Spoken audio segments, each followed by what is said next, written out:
the mics. Two questions per reporters, and we'll kick it off. Mom Bradley, WGN. Thank you for those comments. I apologize for a political question following those important remarks. Mayor, hello.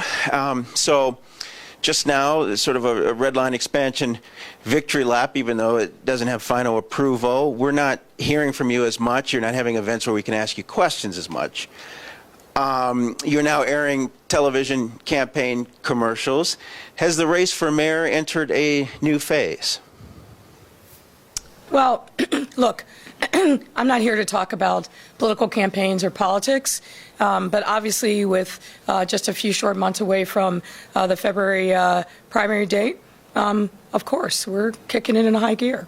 And with that comes a visible digital and TV campaign, and I'm excited about it. Pat Quinn has summoned us for some sort of announcement tomorrow. Do you want him to not run for mayor and back you? Who's that? I'm sorry? Pat Quinn, former Governor Pat Quinn. I think people should do what they think is in their best interest. Do you want his support? I want the support of every single voter in the city. All right, thank you. Thank you. Craig Wall, ABC. Mayor, last week we heard Chuy Garcia jumping into the race. As Tamon mentioned, Pat Quinn could be jumping in tomorrow. There's some big names jumping in. Who do you see as, the biggest concern for you of those who are getting in the race? Well, once again, I don't think this is the time or place to talk about politics or political campaign, but I will answer the question the same way I answered it yesterday when Craig asked me. I'm not worried about any of those folks. What I need to do is do my job. Do the job that the people of this city elected me to do, and to keep delivering for them every single day. And as we move closer, I'm confident that we'll have opportunities to continue to share with people in the city the good work that we've done, the jobs that we've brought, the economic development, a economy that is second to none in the country, and the progress that we've made on a number of other issues like public safety, like making sure that we are providing mental health services in all of our communities. There's a long list of accomplishments that we have done over these past 3.5 years that I am confident once the voters hear that they will make as somebody said to me, the only rational choice, which is to give me 4 more years. But I take nothing for granted, and I'm going to keep fighting to make sure I bring that message to every neighborhood in our city. With so many candidates in the race, I think we're up to 14 or 15 now.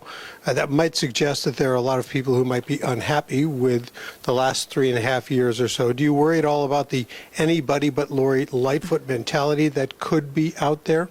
What I care about is what the voters think. Lots of people are going to jump in, jump out. They're going to say, I can do this, I can do that. The voters will judge. That's the only thing that matters. Marianne Ahern, NBC. And again, I apologize because I know it's a serious topic that we've talked about today, but we don't see you as often. Another campaign question. How about your petitions? How are they going? Will you file Monday? And we are hearing that you now have increased what you pay your circulators to $9 a signature, which would be a new high. Well, first of all, I have no idea because I don't get into those details. Our signatures are going fine, and we will be filing on November 28th. Why are you waiting? There's no magic to it, but we'll wait till the 28th, the last day to file, as we did the last time 4 years ago. Also, I have a question from one of my colleagues at NBC.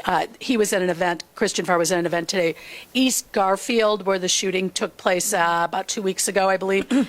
Shooting victims there are feeling forgotten. They say the mass shooting in Highland Park was on everyone's radar, but they feel left out and have not received much help. Well, that can't be said of the city of Chicago.